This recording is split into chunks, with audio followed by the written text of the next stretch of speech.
ওই ধান হয় পৌষ মাসে এক ফসল গোড়াতে ধান হয়, আচ্ছা তাছাড়া আর কিচ্ছু হয় না। আর হয় না। না আর গরু ছাগল? ওই পাট বুনিলাম, তাও তলেই গেছে, তলেই গেছে, তাও আর কাটতে পারেনি, ও উবড়োয়নি, তার ভইতে আছে।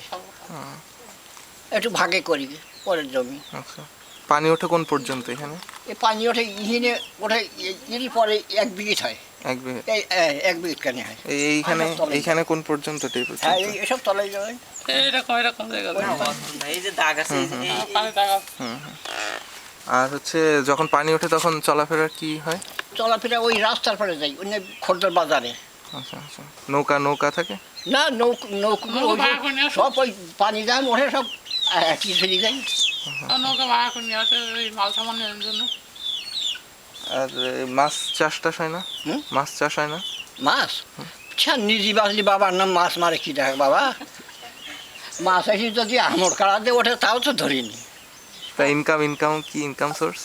ইনকাম ওই ওই যাই যশোরের লাইন, খুলনার লাইন, ওই যে ওই বিক্রি করতে।